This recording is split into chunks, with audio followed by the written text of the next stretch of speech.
भक्तों, आज का यह वीडियो भगवान शिव की कहानी का होने वाला है। इस वीडियो को अंत तक जरूर देखना। भक्तों, वीडियो शुरू करने से पहले जो भी भक्त अभी तक इस चैनल को लाइक, शेयर और सब्सक्राइब नहीं किए हैं, अगर इस चैनल को लाइक, शेयर और सब्सक्राइब करते हैं और आपके इस कथा को अंत तक सुनते हैं तो हे भोलेनाथ, इस महाशिवरात्रि पर उस भक्त के सभी कष्टों को दूर कर देना, उसके घर में हमेशा माता लक्ष्मी का वास रहे और आपकी कृपा उसके सभी परिवार पर बनी रहे। हे भोलेनाथ, आप उस भक्त को अपना दर्शन देकर उसके जीवन को धन्य बना देना। आइए भक्तों, अब यह वीडियो शुरू करते हैं। महाशिवरात्रि हिंदू धर्म का एक महत्वपूर्ण पर्व है, जिसे भगवान शिव की पूजा और उपासना के दिन के रूप में मनाया जाता है। महाशिवरात्रि का आयोजन विशेष रूप से रात में होता है, क्योंकि इसे भगवान शिव के विशेष पूजन का समय माना जाता है। इस दिन भक्त पूरी रात जागरण करते हैं और शिव मंत्रों का जाप करते हैं, जिससे वे भगवान शिव की कृपा प्राप्त कर सकते हैं। शिवरात्रि की कथा के अनुसार एक बार ब्रह्मा और विष्णु में यह विवाद हुआ कि इनमें से श्रेष्ठ कौन है। इस विवाद को हल करने के लिए उन्होंने भगवान शिव की पूजा की। तभी भगवान शिव उनके सामने एक विशाल ज्योति के रूप में प्रकट हुए, जो अनंत थी। भगवान शिव के उस अद्वितीय रूप को देखकर दोनों देवी देवता चकित रह गए।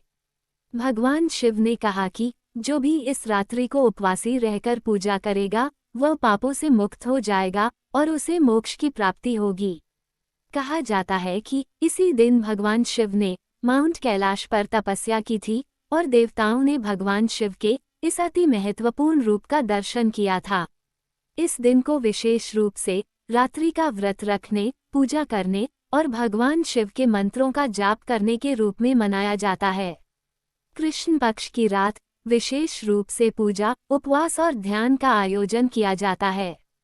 यह व्रत व्यक्ति को आत्मनिर्भरता, तात्विक ज्ञान और शुभ फलों की प्राप्ति दिलाने वाला माना जाता है। इस दिन भक्तों द्वारा शिवलिंग का अभिषेक, जल, दूध, बेलपत्र, ताजे फल आदि चढ़ाए जाते हैं। साथ ही रात्रि भर जागरण और महाशिवरात्रि की कथा भी सुनाई जाती है। कहानी का संदेश यह है कि सच्चे श्रद्धालु के लिए भगवान शिव हर कठिनाई से उबारने वाले होते हैं और उन्हें सच्चे मन से पूजा करने से असीम आशीर्वाद प्राप्त होता है। एक बार पार्वती ने भगवान शिवशंकर से पूछा, ऐसा कौन सा श्रेष्ठ तथा सरल व्रत पूजन है जिससे मृत्यु लोक के प्राणी आपकी कृपा सहज ही प्राप्त कर लेते हैं। उत्तर में शिवजी ने पार्वती को शिवरात्रि के व्रत का विधान बताकर यह कथा सुनाई। एक गांव में एक शिकारी रहता था। पशुओं की हत्या करके वह अपने कुटुंब को पालता था। वह एक साहूकार का ऋणी था, लेकिन उसका ऋण समय पर न चुका सका। क्रोधवश साहूकार ने शिकारी को शिवमठ में बंदी बना लिया। संयोग से उस दिन शिवरात्रि थी।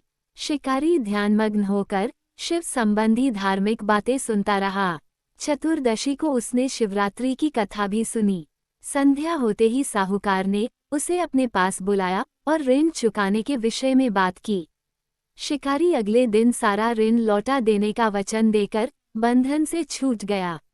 अपनी दिनचर्या की भांति वह जंगल में शिकार के लिए निकला, लेकिन दिन भर बंदीगृह में रहने के कारण भूख प्यास से व्याकुल था। शिकार करने के लिए वह एक तालाब के किनारे बेल वृक्ष पर पड़ाव बनाने लगा। बेल वृक्ष के नीचे शिवलिंग था, जो बिल्वपत्रों से ढका हुआ था। शिकारी को उसका पता न चला। पड़ाव बनाते समय उसने जो टहनियां तोड़ी, वे संयोग से शिवलिंग पर गिरीं। इस प्रकार दिन भर भूखे प्यासे शिकारी का व्रत भी हो गया और शिवलिंग पर बेलपत्र भी चढ़ गए। एक पहर रात्रि बीत जाने पर एक गर्भिणी मृगी तालाब पर पानी पीने पहुंची। शिकारी ने धनुष पर तीर चढ़ाकर ज्यों ही प्रत्यंचा खींची, मृगी बोली, मैं गर्भिणी हूँ, शीघ्र ही प्रसव करूंगी। तुम एक साथ दो जीवों की हत्या करोगे, जो ठीक नहीं है। मैं अपने बच्चे को जन्म देकर शीघ्र ही तुम्हारे सामने प्रस्तुत हो जाऊंगी, तब तुम मुझे मार लेना। शिकारी ने प्रत्यंचा ढीली कर दी और मृगी झाड़ियों में लुप्त हो गई। कुछ ही देर बाद एक और मृगी उधर से निकली। शिकारी की प्रसन्नता का ठिकाना न रहा। समीप आने पर उसने धनुष पर बाण चढ़ाया। तब उसे देख मृगी ने विनम्रतापूर्वक निवेदन किया, हे पारधी, मैं थोड़ी देर पहले ही ऋतु से निवृत्त हुई हूँ, कामातुर विरहिणी हूँ, अपने प्रिय की खोज में भटक रही हूँ। मैं अपने पति से मिलकर शीघ्र ही तुम्हारे पास आ जाऊंगी। शिकारी ने उसे भी जाने दिया। 2 बार शिकार को खोकर उसका माथा ठनका। वह चिंता में पड़ गया। रात्रि का आखिरी पहर बीत रहा था। तभी एक अन्य मृगी अपने बच्चों के साथ उधर से निकली। शिकारी के लिए ये स्वर्णिम अवसर था। उसने धनुष पर तीर चढ़ाने में देर न लगाई। वह तीर छोड़ने ही वाला था कि मृगी बोली, हे पारधी, मैं इन बच्चों को पिता के हवाले करके लौट आऊंगी। इस समय मुझे मत मार। शिकारी हंसा और बोला, सामने आए शिकार को छोड़ दूं, मैं ऐसा मूर्ख नहीं। इससे पहले मैं 2 बार अपना शिकार खो चुका हूँ। मेरे बच्चे भूख प्यास से तड़प रहे होंगे। उत्तर में मृगी ने फिर कहा, जैसे तुम्हें अपने बच्चों की ममता सता रही है, ठीक वैसे ही मुझे भी, इसलिए सिर्फ बच्चों के नाम पर मैं थोड़ी देर के लिए जीवनदान मांग रही हूँ। हे पारधी, मेरा विश्वास कर, मैं इन्हें इनके पिता के पास छोड़कर तुरंत लौटने की प्रतिज्ञा करती हूँ। मृगी का दीन स्वर सुनकर शिकारी को उस पर दया आ गई। उसने उस मृगी को भी जाने दिया।